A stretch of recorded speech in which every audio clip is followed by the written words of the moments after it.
आजकल एंटरटेनमेंट के नाम पे नए नए एक्सपेरिमेंट हो रहे हैं। उन्हीं में से एक नया एक्सपेरिमेंट आया हुआ है, डार्क ह्यूमर। लोग डार्क ह्यूमर के नाम पे कॉमेडी शो चला रहे हैं, कंटेंट बना रहे हैं, वीडियो बना रहे हैं, लेकिन इन सारे वीडियोस में, इन सारे शोज में कहीं से भी कॉमेडी नहीं दिखती है।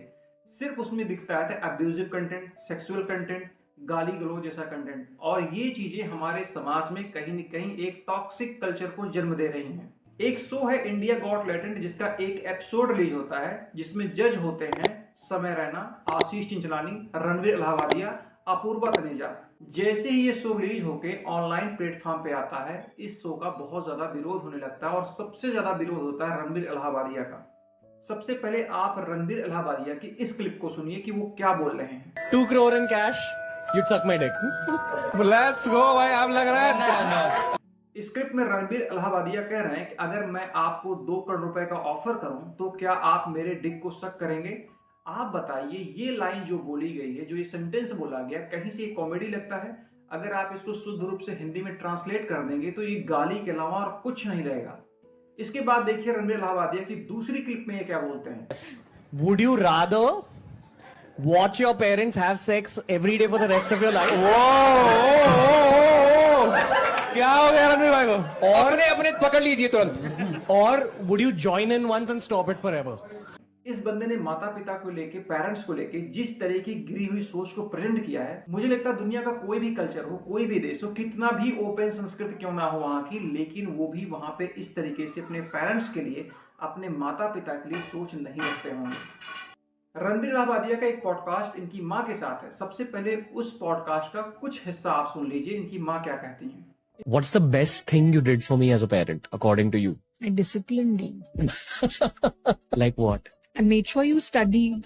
I made sure you learned the basic things. I think I also gave you good principles that hard work leads to reward. इनकी माँ कहती, मैंने आपको संस्कार दिया है, मैंने आपको सिद्धांत सिखाए, मैंने आपको वैल्यू सिखाई हैं।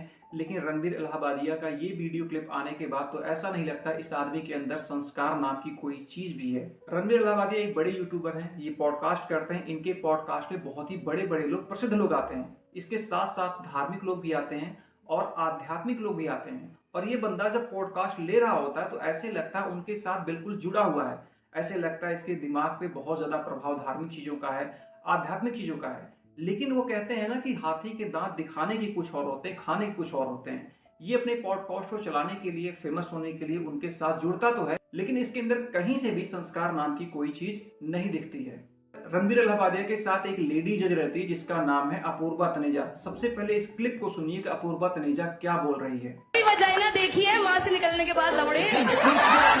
अपूर्वा तनेजा बोल रही है कि जिस वजाइना से तू बाहर आया है, दोबारा क्या तूने उस वजाइना को देखा है? आप सोच सकते हैं एक फीमेल होके फीमेल के लिए किस तरीके का भाव उसके अंदर है। हमारे देश में बहुत सारी वीरांगनाएं पैदा हुई जो अपने देश की इज्जत के लिए, अपनी इज्जत के लिए, अपनी आबरू के लिए जौहर को स्वीकार कर लेती हैं, जिनको देवी का दर्जा दिया जाता है। हमारे समाज में हमेशा से महिलाओं को एक जननी के रूप में जाना जाता है, जो नए जीवन को जन्म देती हैं, और इसीलिए उनको देवी का दर्जा दिया जाता है। लेकिन जो अपूर्वा तनेजा कर रही हैं, वो हमारे संस्कृति का कभी भी हिस्सा नहीं रहा है। मुझे लगता है दुनिया की किसी भी संस्कृति का ये हिस्सा नहीं होगा। ये सिर्फ एक टॉक्सिक कल्चर को जन्म दे रही है जो समाज के लिए पॉइजन है। तीसरी क्लिप समय रैना की है। समय रैना क्या बोलते हैं, सबसे पहले आप उसको सुनिए। एक हाथ से ताली नहीं बजती है दोस्तों, पर एक हाथ से मुट्ठी जरूर मारी जा सकती है। इसका कोई पॉइंट नहीं है, पर बोलने में मजा आ रहा है तो बोल रहा हूं। समय रैना बोल रहे हैं कि एक हाथ से ताली नहीं बजती है, लेकिन एक हाथ से दूसरी चीजें हो सकती हैं। अभी जो समय रैना का शो है इंडिया गॉट टैलेंट, अगर आप इसके सारे एपिसोड को एनालिसिस करेंगे तो सभी में एक ही कॉमन पाएंगे। सब में न्यूडिटी, सेक्सुअलिटी, गाली गलौज से ये शो भरा पड़ा है।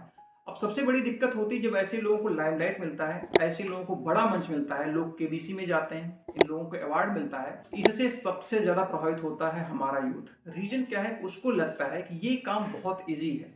सोशल मीडिया प्लेटफॉर्म पे गाली गलौज करनी है, उसके बाद आप वायरल हो जाएंगे, आपको बड़ा मंच मिलेगा, बड़ी जगह पे लोग बुलाएंगे, आप एक प्रसिद्ध हो जाएंगे, और फिर उन्हीं लोगों को फॉलो दूसरे लोग करेंगे।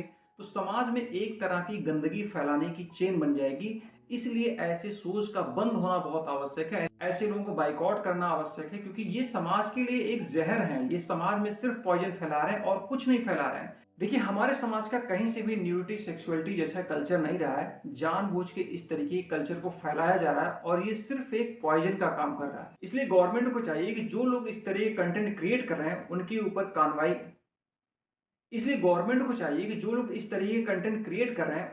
कानूनी कार्रवाई हो। साथ में जो ऑनलाइन प्लेटफॉर्म है उनकी भी जिम्मेदारी बनती है कि इस तरीके के कंटेंट को अप्रूव ना करें जो वहां के समाज की, वहां के कल्चर के हिसाब से ना हो।